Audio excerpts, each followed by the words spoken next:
Shalom, selamat pagi adik-adik semua. Sebelumnya kakak ingin mengucapkan selamat Natal tahun 2020 dan selamat tahun baru 2021. Ya. Baik, pada pagi hari ini kita akan mendengarkan sebagian dari firman Tuhan. Sebelumnya mari kita berdoa terlebih dahulu. Yuk, mari kita berdoa. Terima kasih Bapa yang bernata di dalam kerajaan surga. Kami bersyukur untuk tahun yang baru ini. Biarlah sepanjang tahun ini kami juga berjalan bersamamu dan kiranya penyertaan-Mu nyata atas hidup kami.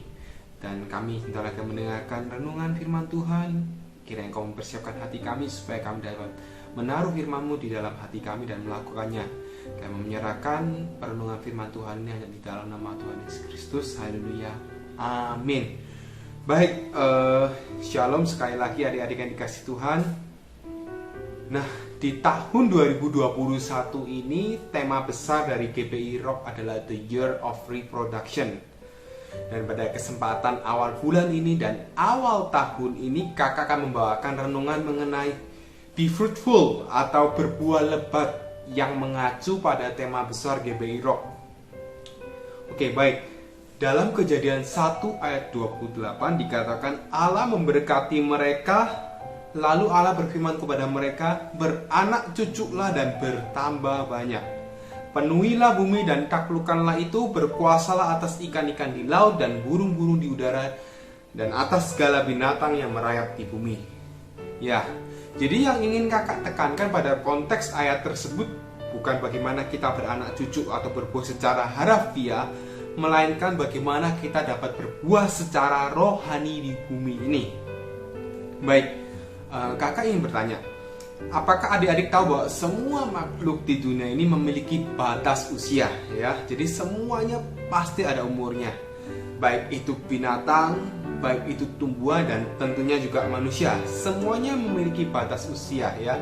Kecuali memang ada beberapa binatang yang dalam tanda kutip dapat terus memperbaharui sel-selnya sehingga terkesan hidup abadi. Seperti contohnya ada lobster, kemudian ada sejenis ubur-ubur itu bisa hidupnya hampir dapat dikatakan terus bisa hidup, ya. Namun di luar binatang tersebut, makhluk hidup pasti memiliki batas usia, baik dari yang paling singkat hingga yang paling panjang, ya. Nah, salah satu makhluk yang memiliki masa hidup yang sangat singkat itu adalah seekor serangga yang bernama Tisa Mayfly atau sejenis lalat capung, ya. Itu hidupnya hanya 3 jam saja, ya. Jadi setelah menetas dia hidup 3 jam untuk mencari pasangan, kawin, kemudian bertelur lagi, kemudian binatang tersebut akan mati, ya. Nah, sedangkan kalau manusia hidup ya rata-rata kurang lebih 70-80 tahun, ya, hidupnya. Dan yang adik-adik harus tahu, setiap detik yang kita lalui ya itu adalah anugerah dari Tuhan. Pertanyaannya, apa yang sudah kita lakukan dengan tiap detik yang sudah dianugerahkan oleh Tuhan pada kita? Atau kita hanya take it for granted, ya sudah dijalani saja setiap detik seolah-olah itu hidup ini adalah milik kita. Ya benar, memang hidup ini adalah milik kita, tetapi hidup ini adalah anugerah daripada Tuhan. Oleh karena itu kakak ingin mengajak adik-adik semua untuk dapat di hidup kita yang 70-80 tahun ini, ya, kita harus berbuah, ya, berbuah lebat selama kita masih dapat bernafas. Dan apa sih berbuah lebat itu dan buah apa saja yang harus kita hasilkan, ya?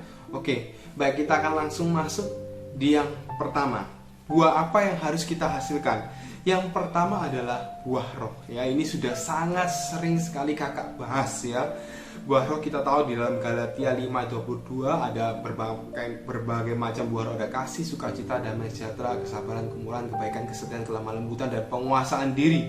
Dan buah-buah roh itu harus kita kejar, ya. Seperti yang sering kakak sampaikan, buah roh tersebut akan selalu menjadi tolok ukur yang penting bagi orang percaya dalam proses pencapaian karakter seperti Kristus, ya. Seperti yang lalu-lalu kakak sering sampaikan bahwa tujuan hidup kita di dunia ini salah satunya adalah memiliki karakter seperti Kristus. Dan buah roh ini menjadi salah satu tolok ukur dalam hidup kita yang menunjukkan seberapa banyak karakter kita sudah seperti Kristus, ya.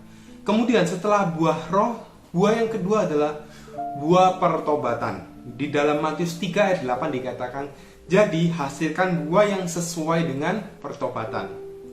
Seseorang dapat dikatakan bertobat bukan hanya dari sekedar perkataan saja. Oh, saya bertobat, saya minta ampun, saya berdoa sudah tidak melakukan dosa lagi. Melainkan seseorang dapat dikatakan bertobat apabila benar-benar terjadi metanoia atau perubahan pola pikir ya. Buah pertobatan ini dapat kita hasilkan apabila kita berputar 180 derajat dari jalan-jalan yang tidak sesuai dengan firman Tuhan. Yang dulunya kita mungkin kompromi dengan dosa A, dosa B, dosa C. Kita berputar berbalik 180 derajat, kita sudah tidak melakukan hal tersebut ya. Sudah benar-benar tidak kompromi dengan dosa. Itu buah pertobatan. Memang itu butuh effort yang besar ya, butuh komitmen yang besar, tapi bukan berarti tidak mungkin ya. Itu yang kedua. Dan yang next, ketiga adalah buah jiwa. Di dalam Matius 28 ayat 19-20 dikatakan, karena itu pergilah, jadikanlah semua bangsa muridku dan baptislah mereka dalam nama Bapa dan Anak dan Roh Kudus, dan ajarlah mereka melakukan segala sesuatu yang telah kuperintahkan kepadamu, dan ketahuilah aku menyertai kamu senantiasa sampai kepada akhir zaman ya. Ayat tersebut merupakan amanat agung dari Tuhan Yesus kepada semua orang percaya ya. Kakak berdoa biarlah hidup kita ini dapat menjadi kesaksian hidup bagi orang-orang di sekitar kita ya. Kita nggak perlu muluk-muluk ya untuk menjadi kesaksian hidup ya. Kita nggak perlu muluk-muluk, kita entah itu kita pasang status rohani atau mungkin ayat-ayat di sosial media kita atau segala macamnya. Kalau hidup kita ya tidak menghormati orang tua, masih suka berbohong, tidak menghargai pemimpin atau orang yang lebih tua, kemudian hidup kita masih egois, masih suka marah-marah, suka emosi, ya percuma. Kita mau dalam tanda kutip kita mau sok rohani, kita tetap akan menjadi batu sandungan ya. Jadi pesan kakak, mulailah dari dalam ya, mulai dari dalam. Kita evaluasi, perbaiki dulu diri kita dari hal-hal yang sederhana ya. Hal-hal yang kelihatannya sepele dalam kehidupan sehari-hari itu, kalau kita tidak mulai berubah ya, maka selamanya tidak akan bisa berubah gitu. Percayalah Pak, kalau kita mau memulai dari dalam pelan-pelan, maka Tuhan akan memampukan kita untuk suatu saat kita akan menjadi berkat bagi jiwa-jiwa di sekitar kita. Kita akan dilihat, oh anak ini luar biasa ya, tidak suka berbohong, kemudian jujur di sekolah, kemudian sangat mengasihi orang tua. Orang-orang akan otomatis akan lihat tanpa kita pamer yang sok rohani, tidak perlu. Hidup kalian akan menjadi kesaksian hidup bagi banyak orang selama kalian memulainya dari hal-hal yang sederhana. Percayalah bahwa Tuhan melihat hati kalian dan kerinduan kalian ya. Oke baik, jadi kakak yang tadi kakak sudah jelaskan adalah 3 buah yang harus kita hasilkan selama masa hidup kita ya, sebagai orang percaya. Jadi yuk mari kita gunakan awal tahun ini sebagai kesempatan kita untuk melakukan evaluasi ya. Jadi apakah kehidupan kita ini sudah benar-benar berbuah, apalagi berbuah lebat ya. Baik itu buah roh, coba dicek. Ada nggak ada kasih, sukacita, damai sejahtera dalam hidup kita, atau hidup kita penuh dengan rasa kebencian, rasa tidak puas, rasa iri, dan sebagainya. Coba dicek. Pelan-pelan sekali lagi berbagi dari hal-hal yang kecil. Kemudian, apakah ada buah pertobatan? Atau hidup kita masih banyak kompromi dengan dosa ya? Entah itu dosa bohong, dosa ketidakjujuran, dosa suka ngomongin orang lain, dosa mungkin pornografi, atau mungkin dosa tidak menghormati orang tua. Itu dosa kecil-kecil yang mungkin seringkali dianggap sepele, tapi jangan pernah sepelekan dosa sekecil apapun itu ya. Dan buah jiwa, apakah kita sudah membawa jiwa-jiwa datang kepada Tuhan melalui apa? Melalui kesaksian hidup kita. Nah, kalau kita tadi kompromi dengan dosa, bagaimana hidup kita bisa menjadi kesaksian bagi banyak orang lain?